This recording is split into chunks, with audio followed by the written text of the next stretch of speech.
Hello and welcome to the webinar to explore care options and legal planning during COVID, as well as exploring long-term care and what's law got to do with it. The webinar is hosted by the Good Care Group and supported by Gregg Latchams Solicitors. So we hope you very much benefit from this webinar, and I'd just like to first of all set the agenda. I'll be providing an introduction and then an overview of the Good Care Group and care options, which will be presented by myself. I'm Head of Business Development at the Good Care Group. There will be an opportunity to put forward any questions that you may wish to be answered. This will then lead on to Heledd providing a overview about legal planning during COVID, which will include long-term and elderly care, and providing some really good, useful advice. Heledd is the Director and Head of Long-Term and Elderly Care at Gregg Latchams Solicitors. So I certainly welcome you this evening, Heledd. Thank you. Then there'll be an opportunity after Heledd has had her discussion to put forward any questions from a legal planning perspective that you may wish to be answered. So just to provide an overview about the Good Care Group, we are rated outstanding by CQC in all 5 domains and excellent for the quality care by the Care Inspectorate in Scotland. And we're a multi-award-winning provider of living care in Scotland and also England. We have a team of living carers who deliver one-to-one care in the comfort of the client's own home. And we are a fully managed service with carers who are supervised by a dedicated care manager, as well as we have the oversight of regional care managers who support both the client and the carers as well as and when required. And our professional living carers are directly employed and trained by ourselves, so we have really good governance, quality assurance and oversight by the quality of care that we can provide our clients in the comfort of their own homes. So just to highlight the conditions we care for a number of conditions, and we're very proud to say that those clients who are living with complex conditions, they certainly have an overall improvement in both health and well-being by delivering care within their own homes. And certainly those clients who have dementia, for example, the comfort and familiarity of those surroundings is certainly pays dividends for them from a health and well-being perspective. We can support clients who are end of life and provide one-to-one palliative care, as well as looking after clients with various complex conditions such as Parkinson's or multiple sclerosis. And we also look after a number of clients who have mobility and frailty issues that they just need the additional support around the home just to make sure that they can go about their daily activities. So the services that we can provide both ongoing or respite care, and it can be either on a temporary or a permanent basis. So essentially our respite care can be supported from a 2-week basis up to 8 weeks. And this might mean a client needing to have support if they've been discharged from hospital and they want to get from hospital to home, and they just need that additional help and support around the home. Or it might be where a carer is a loved one and they just simply need a break.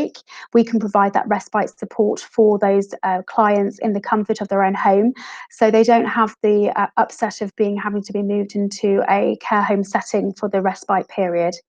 As mentioned a moment ago, we offer palliative end-of-life care, and we can support those clients and the families around providing those wishes and supporting those clients during their last stages of their lives.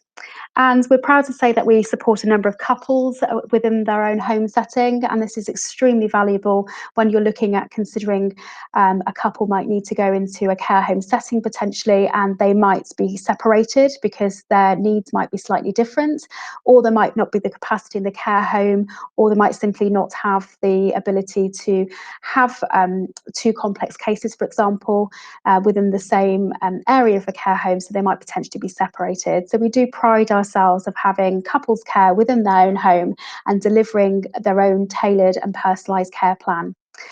We're proud to say that we can offer complex support. So we have a nurse-led service and an occupational therapy-led service as well.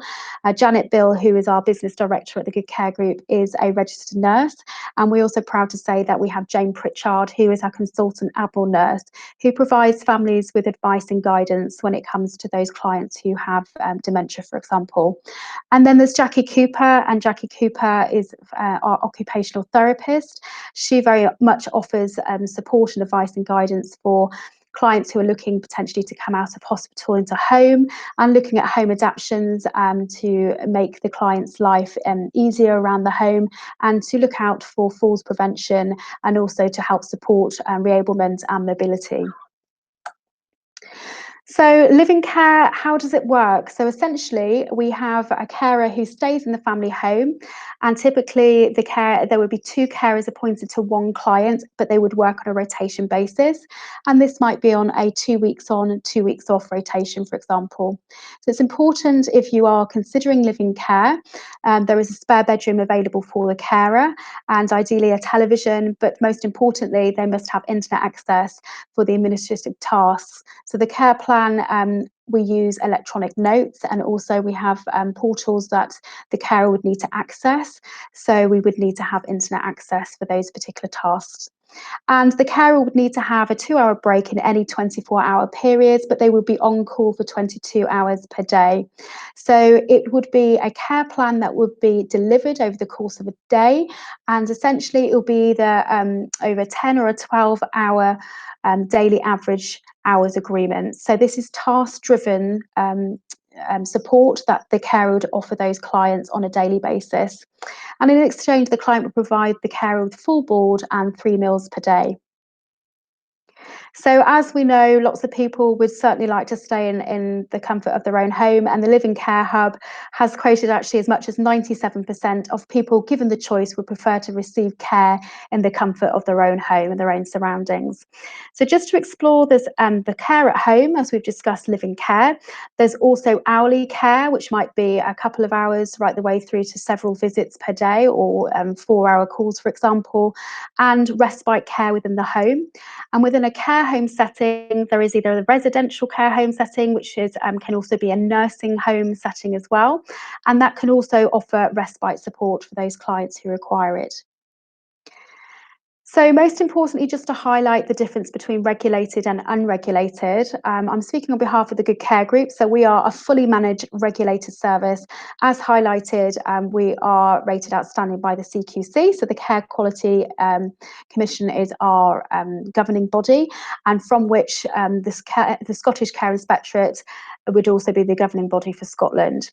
And with that, we would provide a fully managed care service where we employ, manage and train our living carers, and we would be responsible for ensuring that the rotation of carers, there is no gaps in the care for the client. So we have that 24/7 support from a regional management perspective and a service centre perspective. We are on call to provide questions and answers as they may come about, and also support those clients where their needs change. So we have, for example, a rapid response team and a relief team set of carers who are on standby, so that should the needs of the clients care change significantly, we can certainly put a carer in there who has the appropriate skill set to plug the gap if required. And also we have the reassurance that the carer is there overnight.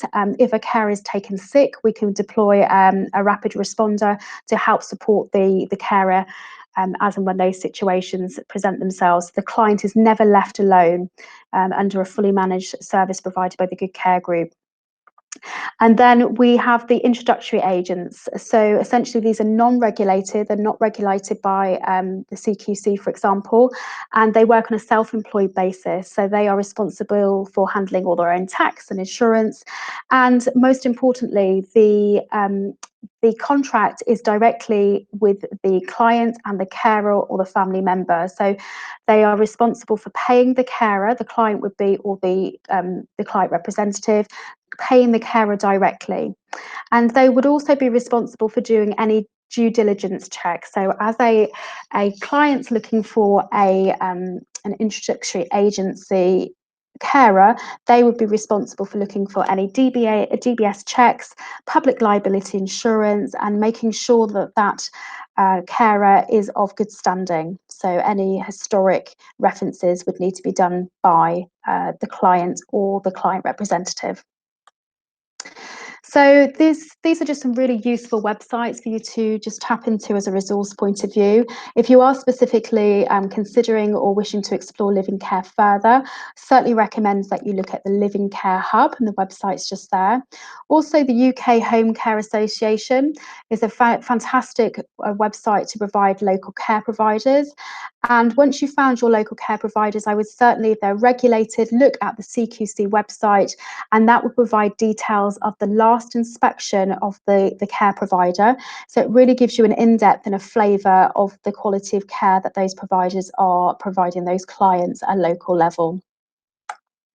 So thank you very much for your time. Thank you for listening. I will now open the forum up to ask, by all means, put any questions that you may have, and I certainly endeavour to answer them for you. Thank you for your time. So I'd just like to pass across to Heledd. As I mentioned earlier, Heledd Wyn is the Director and Head of Long-Term and Elderly Care at Gregg Latchams Solicitors, and she works within the private clients department and is an expert in her field with extensive experience in long-term care and estate planning. So Heledd specialises in asset protection, focused on care fee planning, also inheritance tax planning and NHS continuing healthcare funding, and in making complex quarter protection applications on behalf of those who lack capacity to make decisions for themselves. So Heledd is also a trustee of Brace, a member of the Solicitors for the Elderly and STEP, and sat on the committee for the STEP Mental Capacity Special Interest Group for 6 years. So thank you, Heledd, and over to you. I hope you can hear me okay.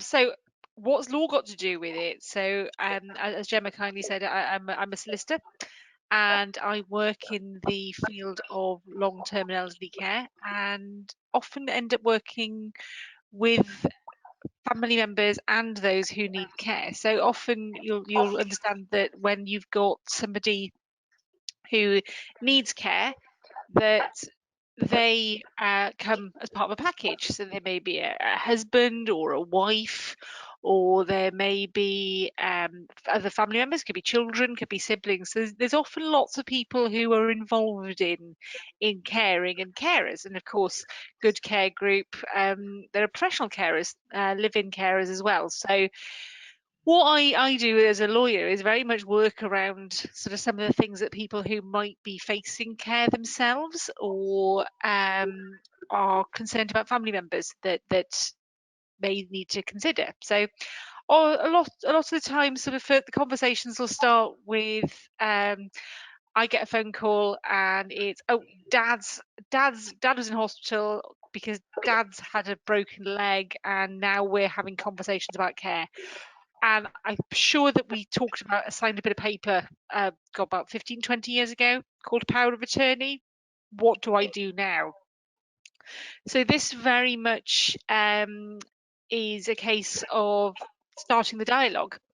So I will say, okay, let's look at the power of attorney. Let's look at what Dad has said. Who has he nominated as an attorney? Who is he asking to look after his affairs? Do we have the ability to manage his finances and his health, or perhaps just finances? So really important, one of the first conversations is to actually have a proper look at what's been offered. Once we've got that information to hand, we can sit down and talk to family members and say, right then, so you've got this bit of paper, that you've got this opportunity to manage this person's finances. What does this mean for you? So if we use the analogy again, it's a stay in hospital. It's then a question of, right then, so does Dad want to go home? Is that practical? Is he going to be able to manage that? Is that going to be possible for you as a family to be able to come in and assist with that? Or are you looking at something like a live-in carer? So that's obviously the first port of call. Very few people want to stay in hospital, and very few people want to go into care homes. So it's a really important conversation to have and work out practically, is a move home or into a care home the right answer? So one of the processes that really should be gone through is essentially, before any discharge from hospital happens, is talking to the family and the person who needs the care as to what that care package might look like.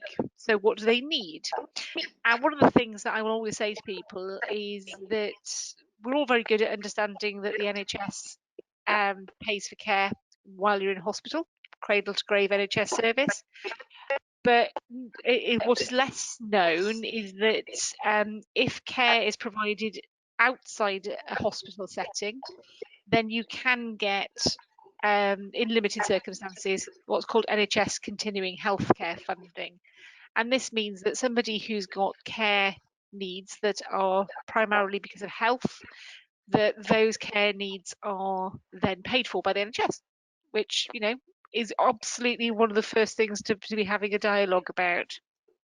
It's also a really helpful thing to know where somebody's got an assessment as to what their needs are, as to what sort of care do they need. Do they need companionship? Do they need somebody who's got more significant sort of medical training, specialist training? So Gemma mentioned I do a lot with dementia charity. So that's a really fascinating area, and people who've got different types of dementia really their behaviour can be very different, and matching people up. So getting these assessments done is really important. So one of the next things to think about is, once we've looked at the power of attorney and we've looked at the funding for the NHS, what does that look like? What does that look like for the family? And very often family members will sort of sit there and say, well, this is all new. I wasn't expecting this to happen, and Dad's always said I don't want to go into a care home, and we want to be able to support that. So, but I'm also worried about Mum, because Mum's at home, and what do we do about that? So we'll often sit there and go and look at this in the round and say, well, what does everybody need to look at? What do we need to look at with regards to Mum's needs? What setup Mum's got? So does Mum have a power of attorney? Does Mum have a will in place? Things like that, and making sure that we can try and accommodate what people might want to do with their affairs. And this is a really important conversation. I often say to people, I appreciate you don't want to have full-time care, but if you're poorly, then care is perhaps the only real practical option for you. And something like the Good Care Groups, a great option for some people to have that live-in care. For others, it's not practical. So it's very much having a dialogue with the family and all the generations. As I say, the people who need care don't come in isolation. They do come as part of a package, and it's very much a case of let's look at that. Let's look at what they need. So once we sort of establish what sort of care we need, whether it's sort of a high level sort of health care, one of the next things I will say to people is talking about getting an assessment from the local authority. So anybody who is in need of care, and their carer is entitled to an assessment under the Care Act in England. It's slightly different in Wales and Scotland, so we'll just talk about England for tonight's purposes, but the principle is the same across the jurisdictions, particularly in Wales, which is not too far from me here in Bristol. And the one of the things that the local authority has a legal obligation to do is come and do what are your care needs. If you are unwell, or you feel that a family member is needing more support, and we've talked about the sort of crisis purchase of a stay in hospital, but sometimes people get to that conclusion earlier, and they'll say, I'm getting quite used to the idea of perhaps wanting more support at home, so I don't get to a crisis. So it's a really useful thing to get a local authority to come and do an assessment. And again, the case of having the assessment done is going, well, what can we do to accommodate you? Do you need access to groups?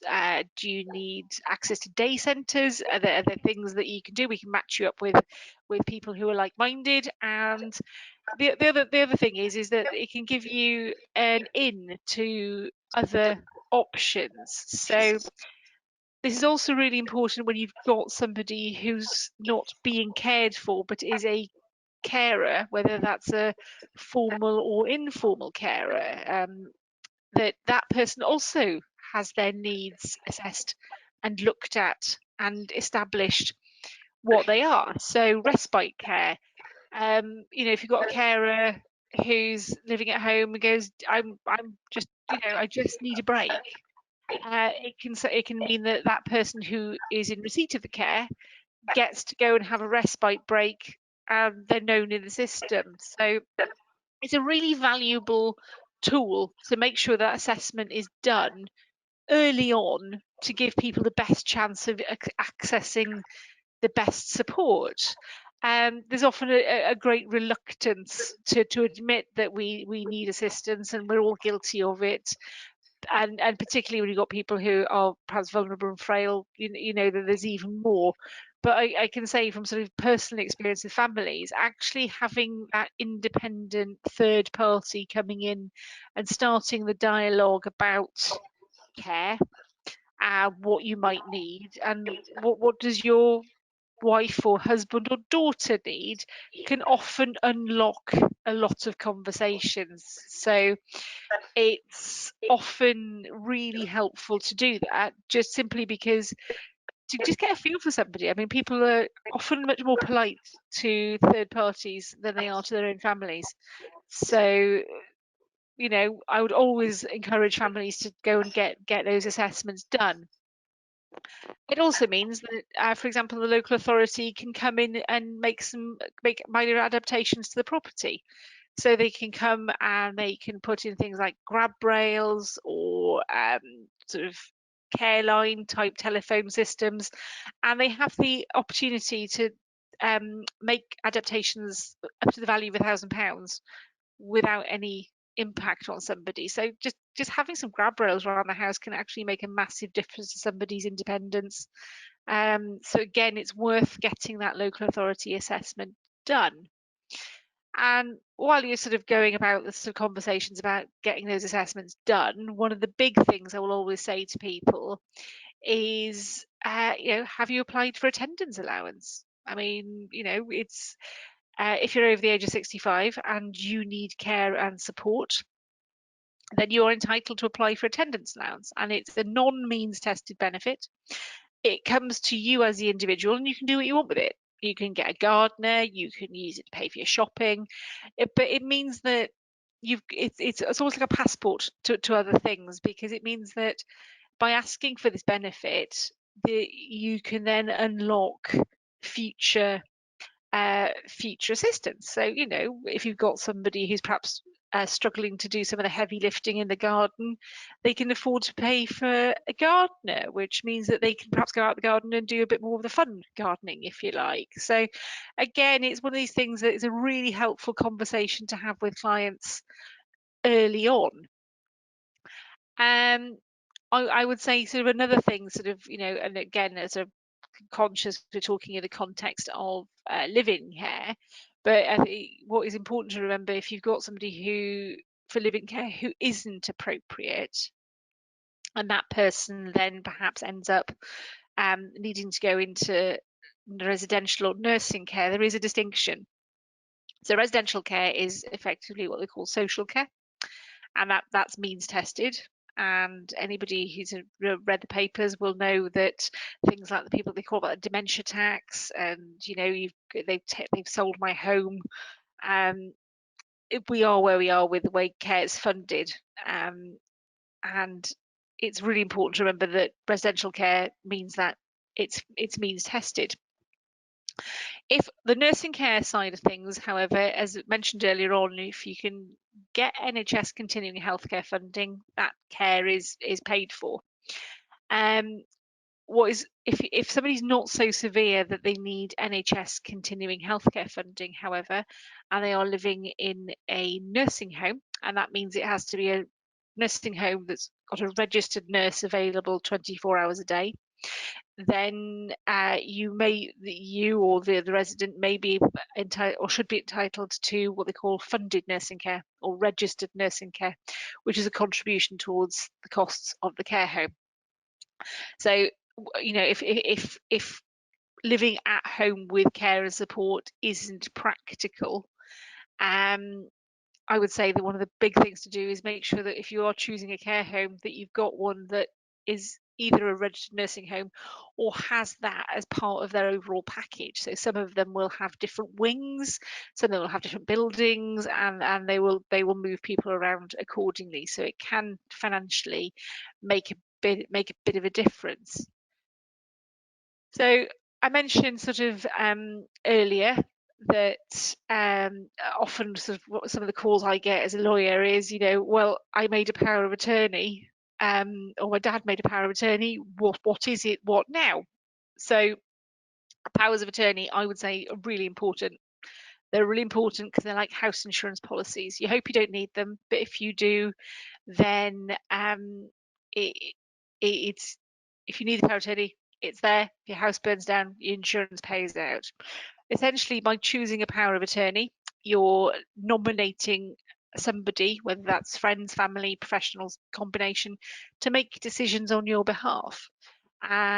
Those decisions can deal with health issues and finance issues. It's again really important to get those in place early, because then people can talk about what decisions they might want other people to do. They might want people to make decisions on their behalf about health treatment. And that's a really important discussion to have before time. So I always say to people, the last thing you want to be doing is trying to work out over a hospital bed what sort of care somebody wants. So having these conversations early is really important. And everybody being on board and understanding what the right answer is for that person and their family is really critical. And it's a great opportunity to have a conversation about difficult conversations at a time when it's not a crisis. So the other thing I would mention on the health point is that some people prepare what they call living wills or advanced decisions, and that can be a document where you say, if I get certain illnesses or diseases or something happens to me, then I do not want certain treatments to be administered. So a one that sort of hit the headlines quite badly at the beginning of the COVID lockdown was the "Do Not Resuscitate." There was a big hoo-ha that a number of GP surgeries had said to care homes, "Do not resuscitate orders, please, on all your residents, because we're concerned about coming into care homes. The physical impact of doing resuscitation means that there could be lots of sort of droplets," and it was a pretty unpleasant time. I mean, care is frightening for a lot of people anyway. COVID's been really frightening, and to have that on top of it was a big issue. But for those people who are for those people for whom this is important, it's a great conversation to have. And again, it's a great conversation to have early, and have the conversation with your family, with your GP. And I think the COVID has thrown a bit of a coach and horses through a lot of care for a lot of people. It's been very distressing for families to not be able to go and see their loved ones. That sort of move towards maybe wanting care at home, like, we can completely understand why that's going to be much more popular. And I think we have to wait and see what that looks like. But I think, but what I would say with regardless of where the care is ultimately being provided, planning for care is far better than crisis management. Nobody wants to be scrabbling and trying to second guess what should or shouldn't be happening in the event that a loved one suddenly needs a lot more care and support. Far better to be having these conversations early, far better to be understanding of what people might or might not want, and getting all the family on board. So it's really important to make sure that if you are an attorney or you are being asked to make decisions on behalf of somebody else, you know what decisions you should be making. And the more information you can put together, the better. So whether that's a sort of black book of data, or whether it's something you keep in a locked box in a safe place, it's really important that the people know what that is. So I think, to conclude, really, there's no one magic bullet answer for people who might need care. It's something that may or may not happen. But if it does, it's going to be a lot more pleasant for everybody involved if there's been a full and frank discussion of what that care looks like. So if you're inviting somebody into your home to live in with you, then you've got a great opportunity to say, well, these are the boundaries that I would expect. So again, I think that if the one thing to take away is, have these conversations early, and planning is absolutely better than crisis management. So thank you, Heledd. That was a really informative overview of long-term and elderly care, especially in light of COVID, so appreciate it. So if you do have any further questions after the webinar concludes, so please feel free to contact myself or Heledd directly. We provided our email addresses as well as our telephone numbers, and there also is the website available for both the Good Care Group and Gregg Latchams. Also included is the client services telephone number at the bottom of the screen. That is their direct dial for the Good Care Group. So if you have any questions surrounding living care, please feel free to contact them. So without further ado, I'd just like to thank you all for joining us on this webinar. And as I say, if you do have any questions, please feel free to contact us directly. Many thanks.